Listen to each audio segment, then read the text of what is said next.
Welcome to this episode of The Wolf and the Shepherd. Today we have with us Joe Pinto. Joe, glad you could join us today. Really happy to be here, Max. Tristan, thanks for having me, guys. So, Joe, we're in the middle, roughly, of this great resignation that's been going on for about 9 months to a year. And somehow you found yourself with two jobs, Barpay and Haste Arcade. Could you just briefly kind of give the background to both of those companies and how you're the kind of glue that joins those two together? Man, yeah, the great resignation. That's a good term. I actually haven't heard that one before, but it makes sense. And we've seen a lot of that in the first one, Barpay, the company you mentioned. But yeah, a little bit of background on how I've kind of gotten here, and the journey that it's taken. My story is tied together with my co-founder, Dan Wagner, who we met playing professional baseball, of all things, after college. We were in the Chicago White Sox minor league system. And we both, had the same idea of life after baseball. We didn't want to be, slaves to the game, is what we kind of called it. We would see a lot of our friends or, other coaches along the way that we had met who they got to a pretty high level, never really made it to the major leagues, or even if they did and had like a short career. After that, it's like, they're a scout or they're a minor league manager and they're living, in small college towns, traveling on a bus 6 months out of the year. Which nothing wrong with that, but we just kind of figured like that wasn't really what we wanted out of life. We didn't want to let baseball, be the end all be all for our stories. And Dan, super creative guy, studied music production at Belmont in Nashville. I went to USC and was more of a business and communications major myself. So we had a pretty good like meshing of different talents. But basically our careers both ended the same year, 2014. He's from Charlotte, North Carolina. I'm from Los Angeles, where I still live. And Dan's actually moved out here at this point. But basically, we kept in touch. We had this concept called Barpay from our experiences playing minor league baseball. And just to give you guys a little insight on that, it's like, you play your games from 7 to 10 at night. After that, you have, an hour or so before curfew where you have to get back to the hotel. And really the only things that are open to get, dinner at are your local bars, pubs, whatnot. So we were constantly finding ourselves in this environment of, okay, we got to hurry and get to the bar and then hurry and get home. And it's like, how many credit cards do we lose on the road?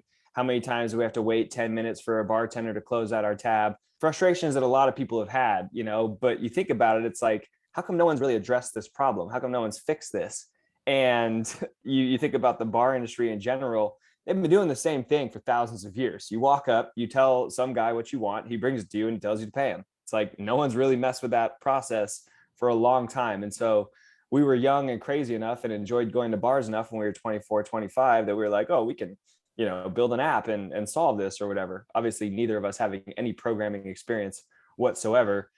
Building an app was not something that we could do. So we had to contract all that. But anyways, we ended up getting Barpay built. We launched it in 2016 out here in Los Angeles. I went to USC and there's really only one bar at USC, which is called the 901 Bar and Grill. It's been around for like 50 or 60 years. One of those legendary, college dive bars where you have great stories that you don't really remember, but they're great stories anyways. And in essence, we kicked it off there. It went really well. We did the same thing. That same ownership group ended up opening the equivalent bar across town at UCLA. Same results. Kids really liked it. It did make the whole process of ordering and paying, for your drinks and your food, especially in the late night crowd, a lot easier. Didn't lose any credit cards, and the students seemed to like it. So we felt like we were definitely onto something. But it was through those experiences with Barpay and working with these different bar owners, learning about, their frustrations, because we had only thought about it as customers up to that point where, what can make my life more convenient when I'm in a busy, crowded bar. The owners that we're talking to are like, my bar is already full. This sounds like a cool thing for my customers, but what can you actually do? What benefits can you give me? And one of the things that kept coming up was credit card processing rates. So just a real quick spiel on credit card processing rates. You swipe a Visa card right now, basically at any store, it's going to take 24 to 48 hours for that money to actually hit that merchant's bank account. And they're going to lose anywhere from 2 to 4% just to the credit card processing fees. So as 24, 25-year-olds, we're looking into this, and somehow we stumble upon this thing called Bitcoin. And Bitcoin's promise was the transactions are basically instant. So you don't have to wait the 24 to 48 hours to get the payments. You receive them instantly. And the cost to actually send that money is like fractions of a penny instead of 2 to 4%. So we saw this, and we're like, holy smokes, like there's something, really cool about this. We can't really do anything with it right now, but it piqued our interest, and it got us paying attention to what Bitcoin was. And obviously that was back in 2014, 2015 when we first started researching it, up to about 2017 when you had a whole bunch of the ICOs. You had like Ethereum launched, you had all these new tokens and coins coming out. And that's where myself and Dan started to see the narrative of this Bitcoin thing change. And what I mean by that is we were attracted to it originally, not because the price was going up, but because you could actually use this to solve like a pretty cool business problem, which was the credit card processing rates and the speed of transactions. And so tying this all together, we started getting frustrated seeing this thing that we had been, really excited about get further and further away from being that, what the title of the Bitcoin white paper is peer-to-peer cash. And all of a sudden it's being called like digital gold. And all of a sudden it's taking a day for a transaction to process, and it's costing $10, $20, $50 when it really got a lot of action in 2017. And we're just like, what the heck happened? Like, this is not what this was supposed to be, yet the value of this thing keeps going up tremendously. And so we're kind of like sitting there scratching our heads, not really sure what to make of any of it. And this just continued up until like last year, even, where we're still just sitting there. And I mean, we had Bitcoin at a pretty early state compared to most people, but we exchanged most of our actual Bitcoin and Ethereum out of Bitcoin into, I don't know if you guys are familiar with like the forks, but you have Bitcoin, you have Bitcoin Cash. So when we saw that fork, it was like, well, Bitcoin Cash is the one that you can actually use for peer-to-peer transactions. It's the one that has utility. Clearly, that should be the one that people, want to purchase. So we sold all of our BTC into Bitcoin Cash. And we might have made a mistake on that in terms of the value of both nowadays. But we were just looking at it from like a utility perspective. It's like, well, people are obviously going to see that this one is the one that makes sense to own, but you can't do anything with the other one. And same thing then happened in 2018. You had Bitcoin Cash fork into Bitcoin SV. And the main difference between those two, we felt, was that the Bitcoin Cash community was really about this idea of like no government, no regulations, kind of like anything goes, which is fine. But we always thought that for one of these blockchains to actually get like mainstream and global adoption, you're going to have to play nicely with governments and with regulators. Like they're not going anywhere in the near term. Like if you're not actually working with them to get your currency or your blockchain in regulatory compliance, there's going to come a day when the government's just like, all right, you're done, shink, like that's it. So the Bitcoin SV camp was still preaching the same things that originally, attracted us to Bitcoin: super low transaction fees, super fast transaction speeds.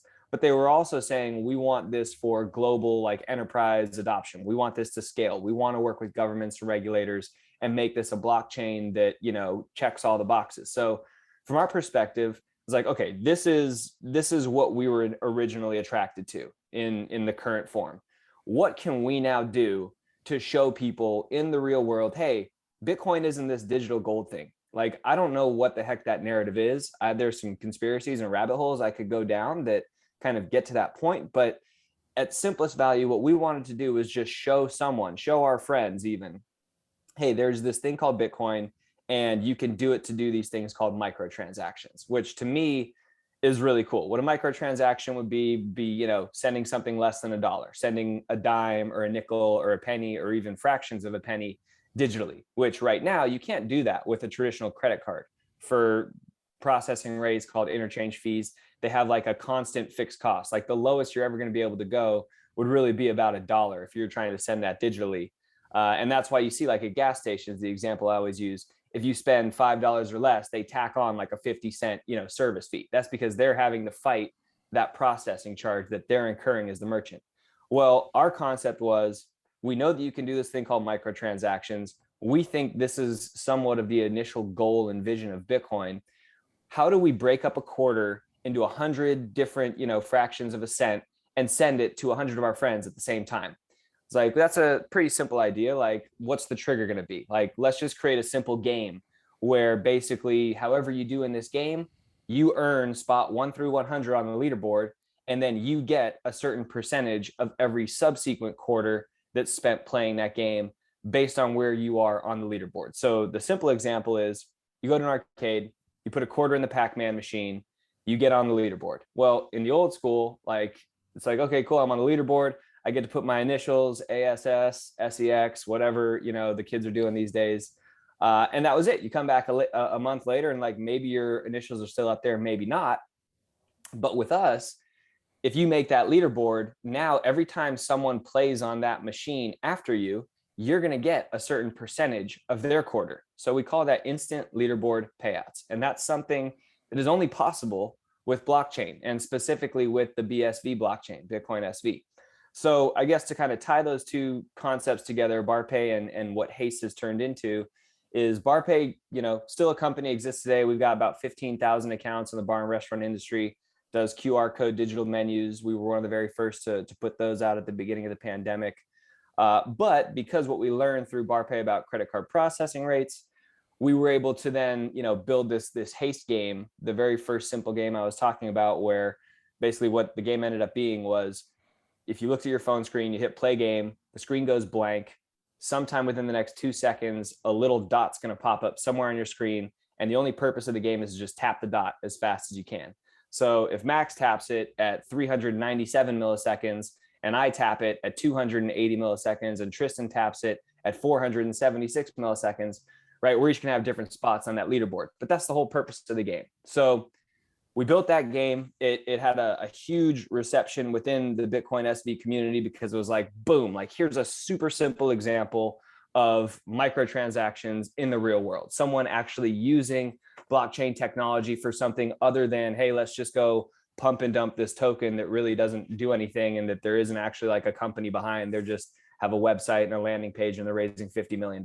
Like, it was like, wow, this is an actual business use case that can be applied to all sorts of games. So that's kind of how it's all come together within the last 6 years. But I mean, yeah, so Barpay has been around for 6 years. Haste, the Haste Arcade is just over a year old at this point.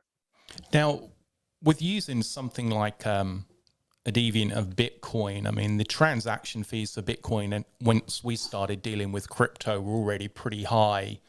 And the Lightning Network obviously solved a few of those issues, but really turning to something like Ethereum or a layer 2 token, such as, I don't know, Solana or Cardano, would make more sense in terms of multiple transactions for lower fees. Have you looked into maybe modeling it on something like that, which now has kind of got a little bit of a proven base in similar microtransactions across various industries? We have, and at least for what we need, like, Solana doesn't check the boxes, Ethereum doesn't check the boxes, Polkadot doesn't. Like, Bitcoin SV is the only blockchain right now that could facilitate our instant leaderboard payouts, which are, pinging the fractions of a cent to people. Now, I wouldn't say that we're married to that blockchain. We like to say we're blockchain agnostic, but at least for today, BSV is the only chain that can facilitate our structure within the arcade. Now, Solana is interesting, and that was one that we were really excited when we first saw them start to kind of take off a little bit last year. But we got in touch with their developers, and we had several like boxes that we need ticked in order to actually use that chain within our arcade. And the two that they couldn't, check for us was, we need a proof of work blockchain, which proof of work, proof of stake, wherever you stand on that debate, so be it. But for us, we're proof of work fans. And then the other one would just be, because we're doing hundreds of outputs per transaction. Right now, Solana does not currently have the infrastructure, meaning like a wallet service that can actually facilitate that. They said right now they would max out at about 30 to 40 outputs per transaction. So if the transaction is me putting the quarter in, the outputs are going to be where all these little micro payments are getting dispersed. And so in theory, on BSV, right now, our leaderboards top out at 100, but we could expand them to 1,000. We could expand them to 10,000, depending on the gameplay level and how many people are actually playing within the arcade. So BSV, if people know about it, it does have a little bit of a black eye in the crypto community for various reasons that, I mean, we either can or we don't have to get into. But, you know, when you break down the actual tech, it's a layer one solution. It's the cheapest and it has the most transactions per second of any blockchain right now. You can also do tokens and NFTs on it. So it really does just kind of fill all the needs that we have currently. So I definitely want to get into the NFT thing because I think so many people are still kind of confused on that. But let's back up a little bit. And so if there's somebody that's already lost, which I'm not saying I'm one of those people, but I could see some people lost. Can you just like a 30,000 foot level explanation of proof of work versus proof of stake? Sure. So proof of work, man, and yeah, it's a little complex, but proof of stake versus proof of work. Proof of work was the original model. I guess that's what Bitcoin BTC was built on. And the notion there is you have all these miners competing to mine a block. So basically, from the time a brand new block is accepted, I guess, by the rest of the mining community, in proof of work, the next block, you're starting it at zero. Like everyone, again, has an equal opportunity to mine that next block. Now, based on how much capital you have, you might be able to afford more mining machines. So you're going to increase your chances of actually solving that block. But literally, like from the brand new block, every single person that is mining has an equal opportunity to at least possibly solve that block. Whereas proof of stake, you have to stake a certain amount of the specific chain's coin or token or whatever to even be considered to mining the next block. And typically what ends up happening is whoever has staked the most, and this is kind of where, like, in my opinion, the rich get richer in the proof of stake version, whoever has the most has a greater probability of being the miner that is selected to solve the next block. So it's not like you're all competing at the same time.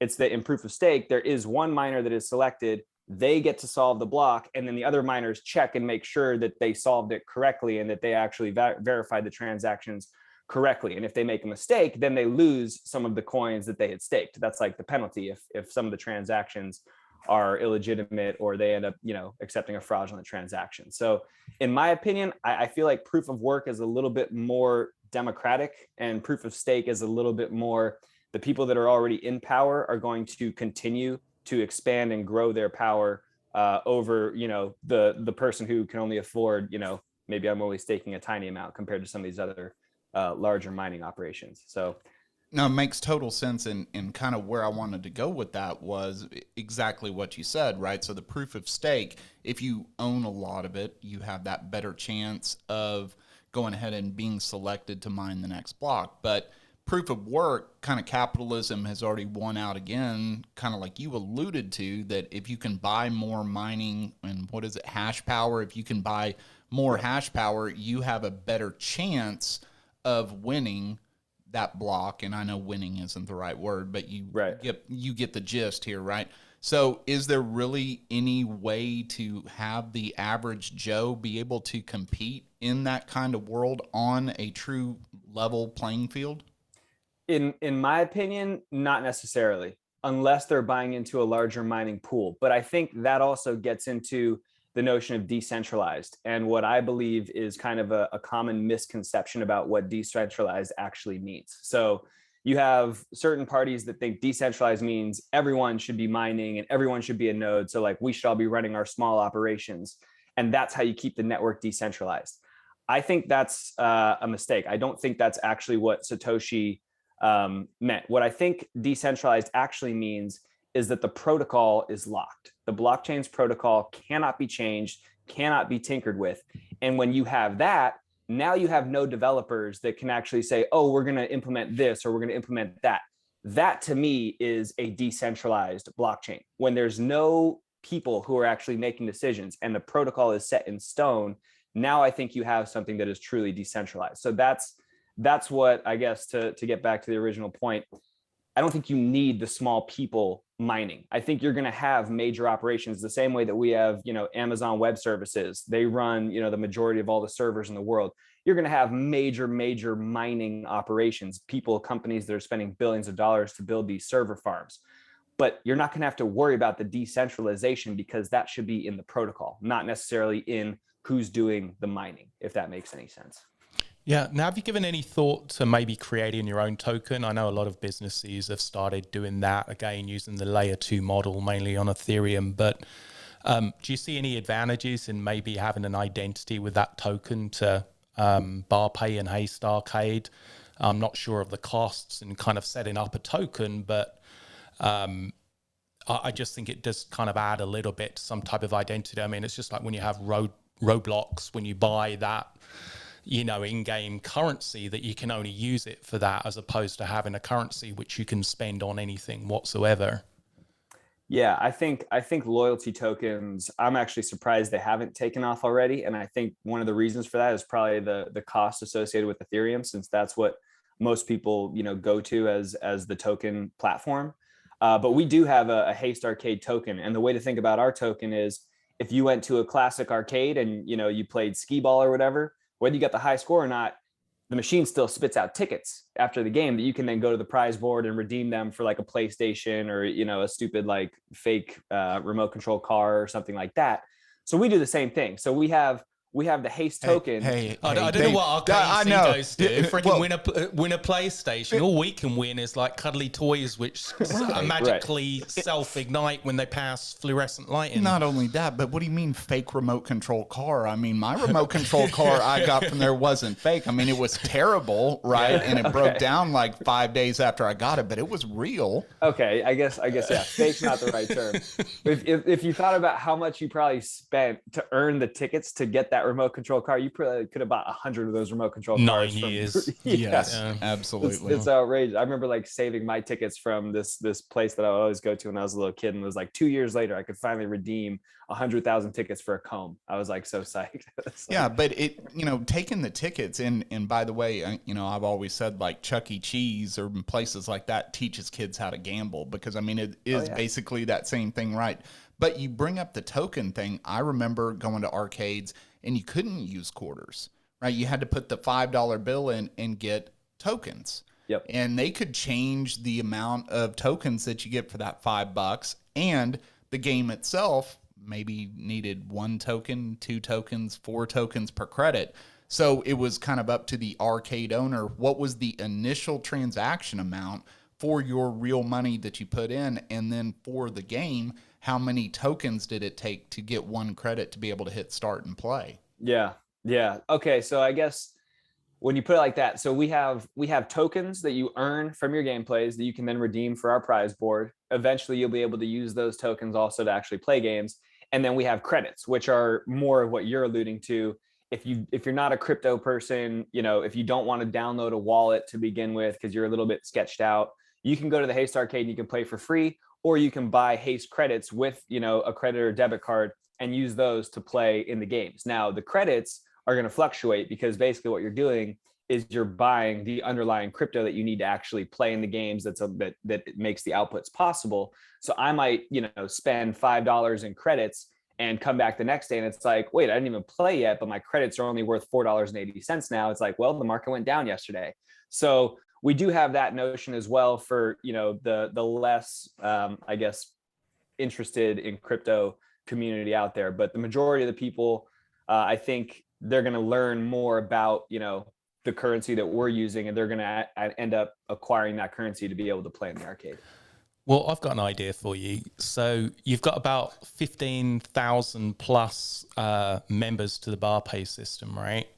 And I don't know how many users you've had for Haste Arcade, but how about when they set up their accounts, you actually have this little savings aspect to it where it maybe saves like the equivalent of like 100 increments, say like 100 Satoshi or whatever, into a little savings account. So it's kind of like a loyalty bonus thing that every time they buy these credits to use in Haste Arcade, that it saves like 0.05% of it into crypto and builds up this little savings account, which they can log into their app and see how their little portfolio is growing.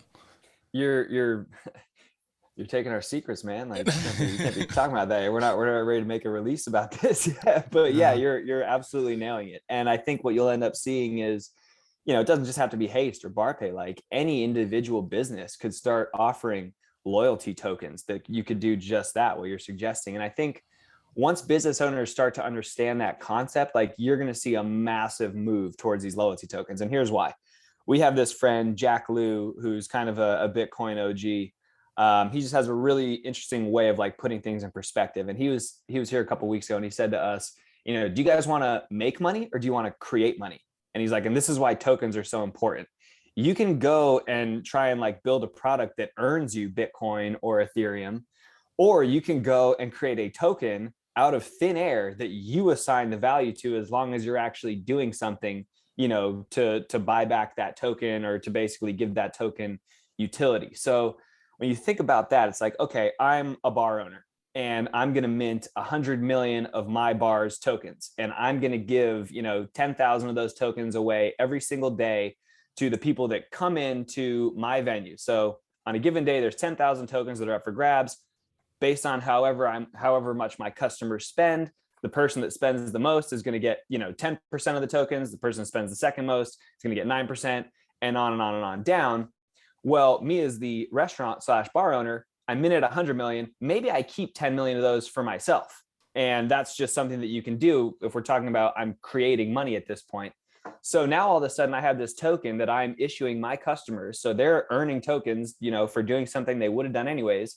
But because they can now exchange these tokens, right, on a decentralized exchange, or, if it get really big on Coinbase, something like that, now all of a sudden the tokens that me as the bar owner that I minted for myself, like they have value. So I just created money for myself. And I think what'll be exciting and where that could kick off is like a new restaurant opens.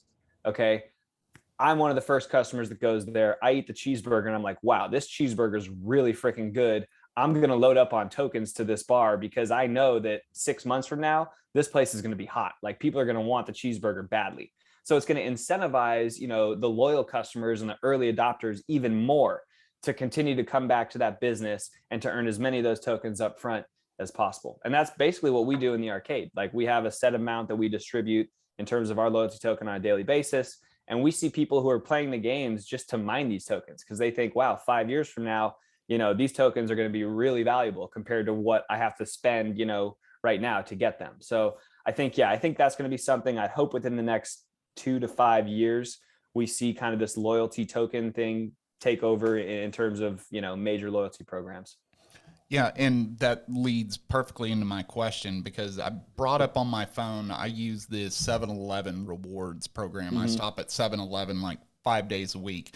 And the five times a day, 5 days a week. Like, what'd I say? You said 5 days a week. It's more like 5 times a day, 5 days a week. Well, okay, I'm curious, what are you buying 5 days a week at 7-Eleven? I mean, soda. Yeah, exactly. Okay. Coke Zero and Monster drinks. Okay. So they have their own rewards program, right? And the girl behind the counter, she always knows me because of my rewards balance because I've never spent any of these rewards. That's what I was pulling up. I have 36,000 reward points at 7-Eleven, and I can trade them for, a Slurpee or a Coke or, a piece of pizza or whatever, but I don't know why. I just keep collecting them.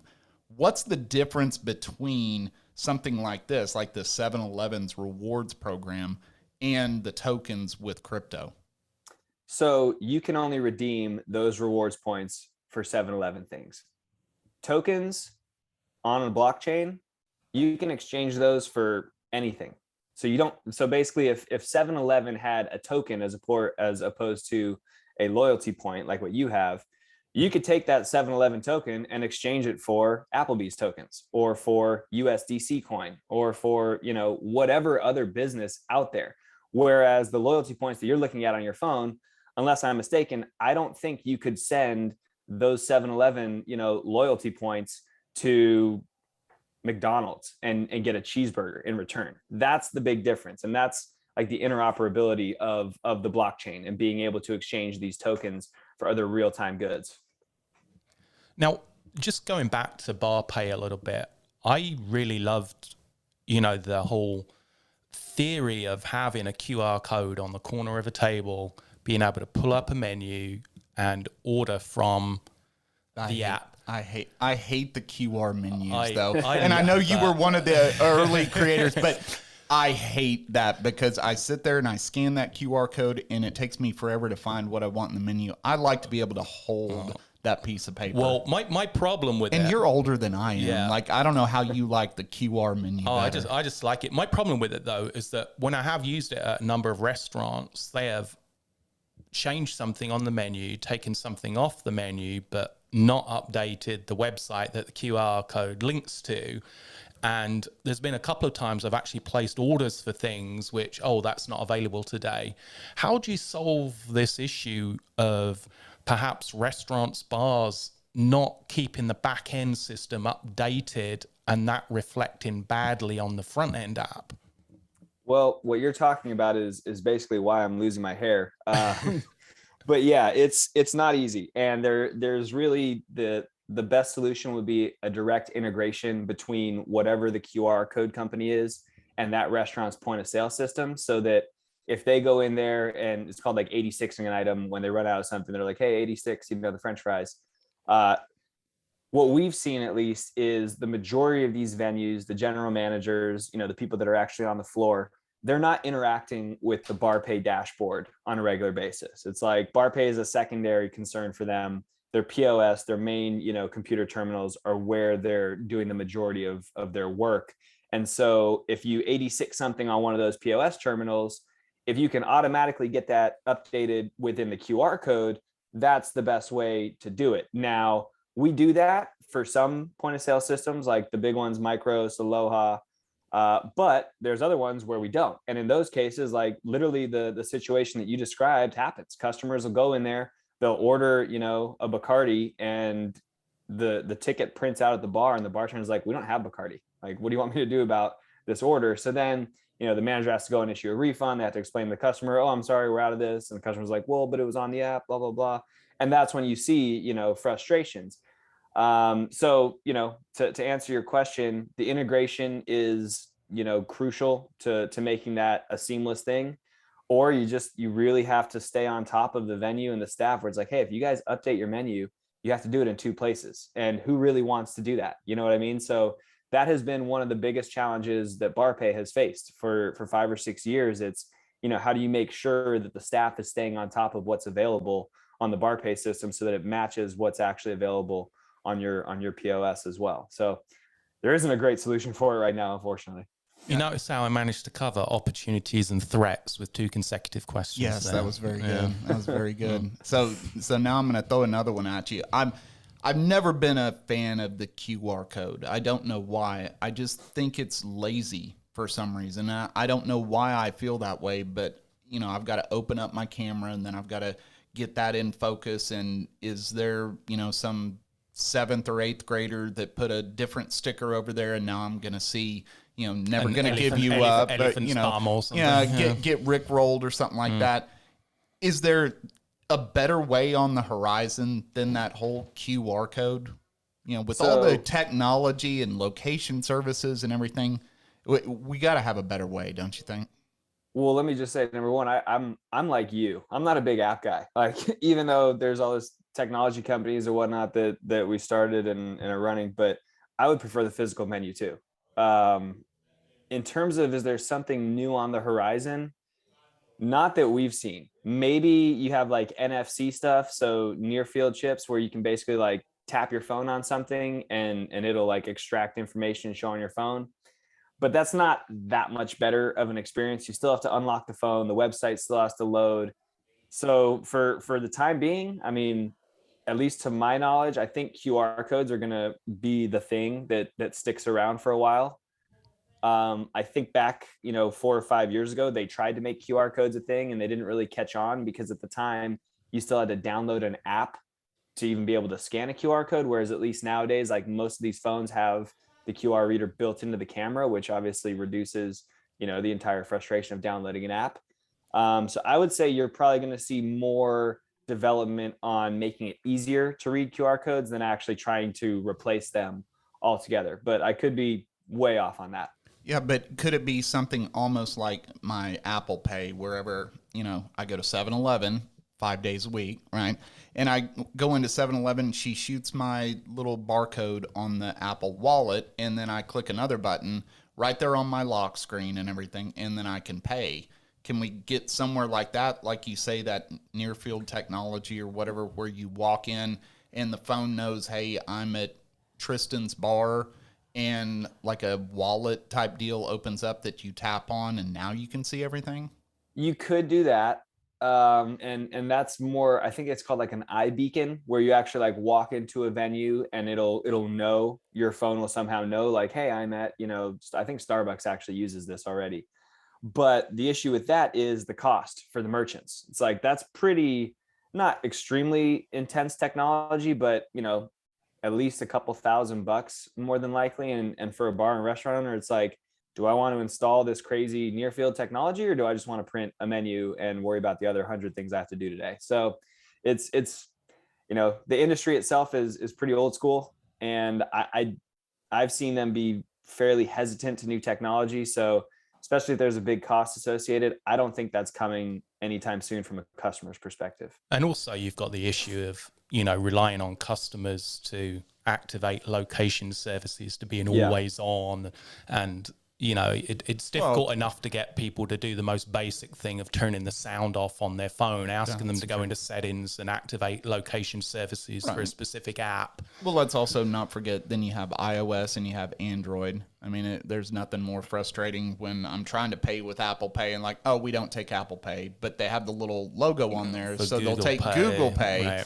and all of that. So then you have people that are even farther down the spectrum that don't even really know what their operating system is on their phone, and they can't figure out why their phone doesn't work. So we're still probably quite a ways away, just based off of the fact of how we've all grown up with this technology. Some people adopt it, some people don't. Now, Joe, we actually have a bunch of listeners in India, and some of them probably live in villages where they might have to walk a little bit of a distance for clean water. And so I guarantee they're listening to the episode thinking, listen to this bunch of bastards talking about touchless payments and the first world problems. And QR codes for menus.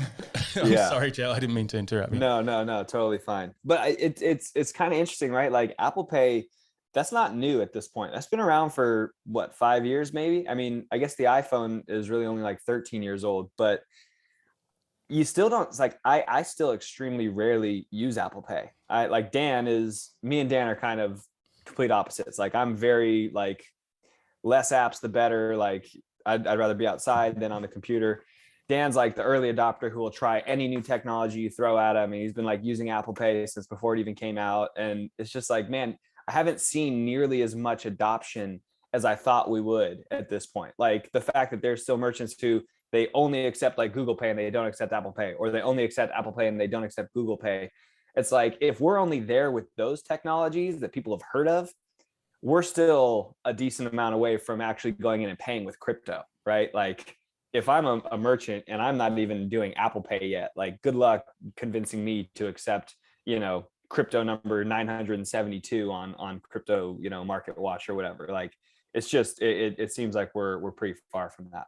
Yeah, but kind of going into your business model, so to speak, the reason I use Apple Pay is because I have an Apple card, and if I use Apple Pay with my Apple card, I get more cash back. And then there's other merchants that I can go to, which, by the way, is why I go to 7-Eleven 5 days a week, because it's an Exxon 7-Eleven, and I get an extra % on top of that from buying from them if I use Apple Pay with my Apple card.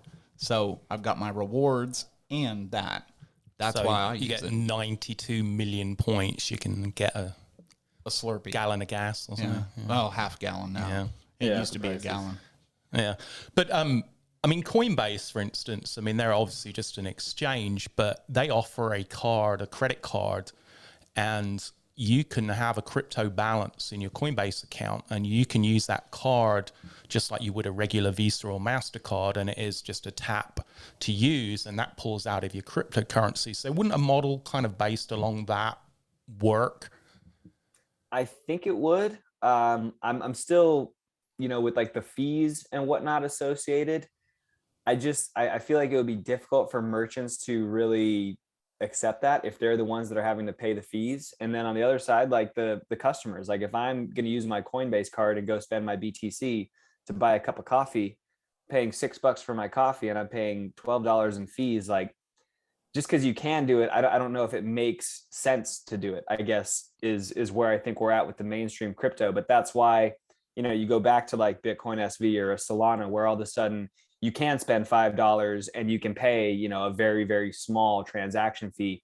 Now I think you're talking about something with real world utility. But I do think we're a ways away from mainstream people actually being comfortable doing that. I think Solana Pay released recently, and that's like a huge first step, I think, in the direction of actually making that a mainstream thing. But yeah, still, I just, the fees associated with the major cryptos that most people probably have, I just don't think it's something that makes it feasible at this point to go and spend your crypto, even though you can. Yeah. Well, and even with like the Coinbase card or whatever, there's still a Visa or MasterCard or whatever in the background handling part of that transaction, right? So the merchant, they don't know any different, right? They're just getting a Visa or MasterCard transaction. I think one of the problems that folks have with adopting everything with cryptocurrency is that kind of learning factor and trying to get it easier. Coinbase, I think, has done a pretty good job of making it easier. But I mean, back in the old days, like what you were talking about when you got Bitcoin, right? It's like, here's my wallet. I have to know my wallet address. If I'm going to send you money, I've got to know your wallet address. I've got to scan our favorite thing, a QR code for the shortcut, or I can text you this long hexadecimal thing and then send this, and there's going to be a transaction fee. So you want $10. Well, I've got to send $15 through the blockchain. So maybe you get $10 in. If I'm trying to do a business transaction, I have to tell that business I sent this amount, but then they don't get the right thing. So people just pull their hair out and say, to hell with this. It's like my dad going to a restaurant. If he can't get a paper menu and has to scan a QR code, even though he has an iPhone, he'll just turn around and walk out. And he's like, I'm not going to eat here if I can't have a paper menu. So with something like, the Barpay or whatever, are we getting more towards that, user-friendly, more way of being able to do stuff where people don't have to have all the knowledge about blockchain and Bitcoin and this, that, and the other? Yes and no. I think what we've talked about with Barpay would be the notion of like using a token to pay for the goods. And that token, I think you would want to be like a stable coin. So imagine like USDC, right? Pegged to the dollar. You're not going to be, affected by price fluctuations. But you do have to have some of the underlying currency to actually send that token, right? So USDC on the Ethereum network, right? If I want to send $10 in USDC, it's going to cost me 19 or 29 bucks in Ethereum fees to send it. Well, I think what you would have, and what we're trying to figure out how to do with Barpay is, could we do a stable token on the BSV network, because the fees are extremely cheap and the transaction speeds are really quick.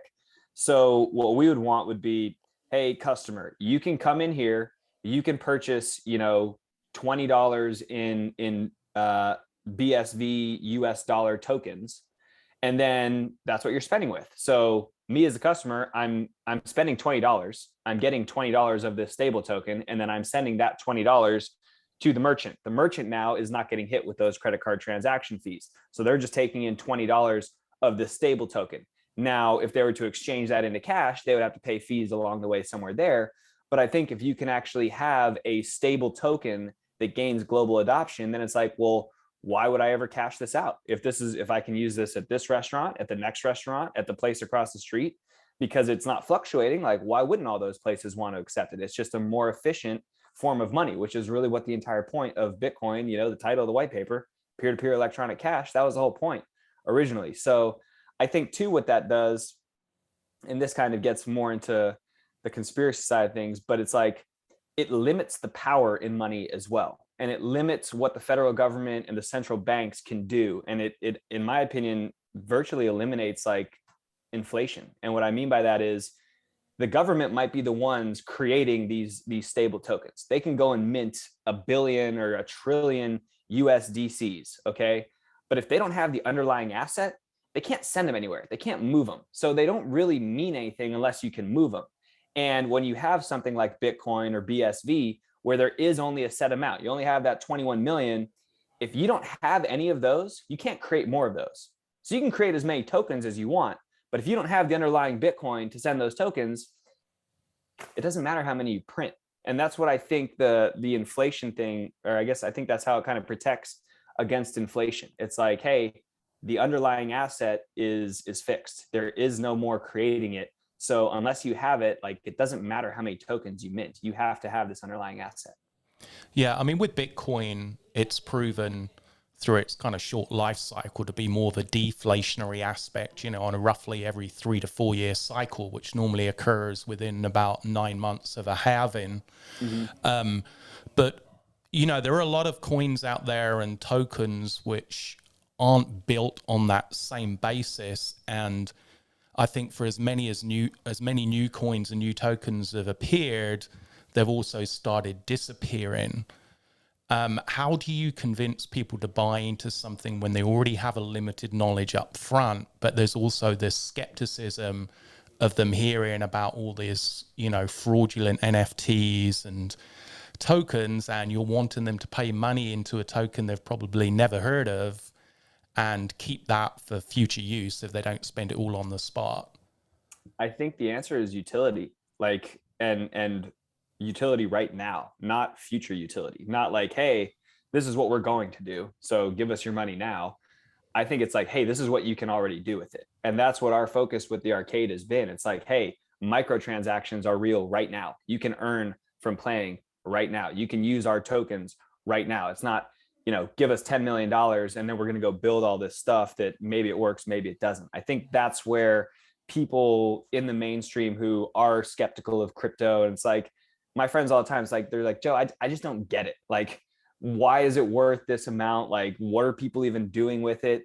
I was like, guys, like, if you're talking about BTC or Ethereum, like, I don't really get it either. Like, I guess I understand you can do tokens and NFTs on Ethereum, but BTC, like, I don't get it. Like, I don't understand why the price is going up. You can't do anything with it. So I think what you'll see is utility in the present is going to, you know, get people over that skepticism. It's like, if I told you I could send you a fraction of a penny, you know, in 6 months versus I just sent you one right now, what's more believable? It's the one that you're actually physically able to see and use in the current moment. So I think that's going to be really the only way that we get past this kind of speculative, you know, pump and dump type environment that we're in right now, which that's, you know, most things start like that. People are going to find quick ways to make money off of new technologies, and kind of like what happened with the .com bubble. I think you'll see the same type of deal happen here. But once all the dust settles, you'll see the things that have real utility continue to progress, because they're not based on,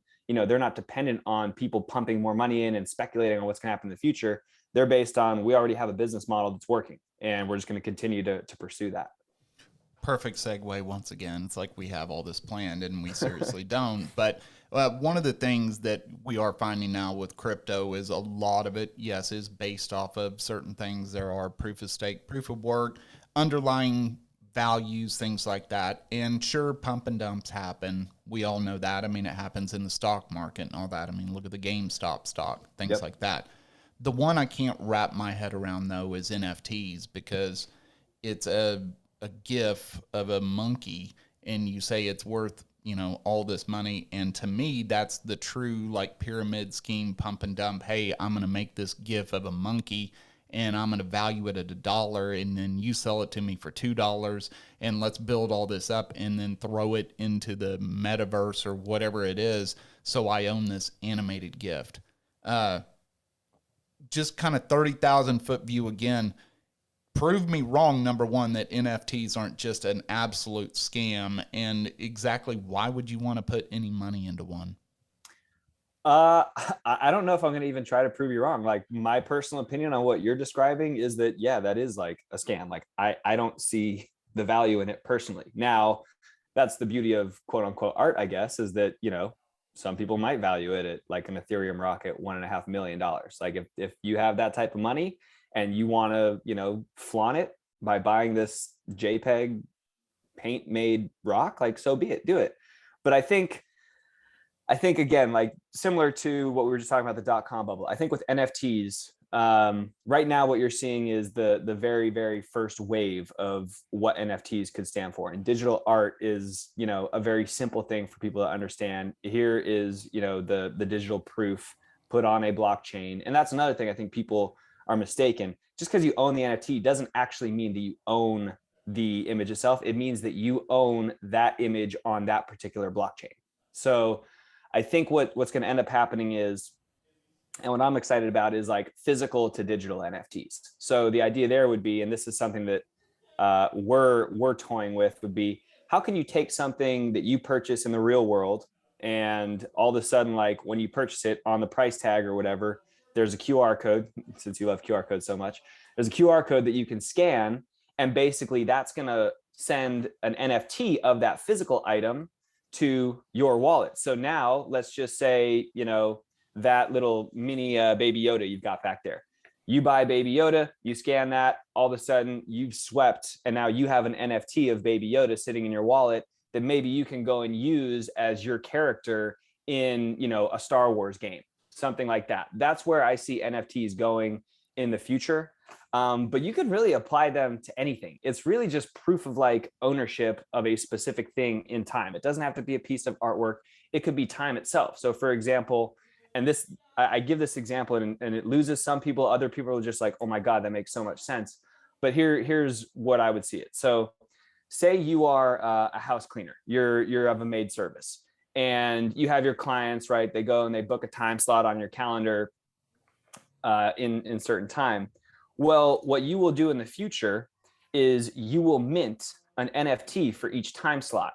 So me, for example, I go on your website, I see that from 9 to 10 in the morning, there's an NFT that I can purchase on, for Monday. And so I own that time slot. So if I redeem it, you come to my house and you clean, my house at that time.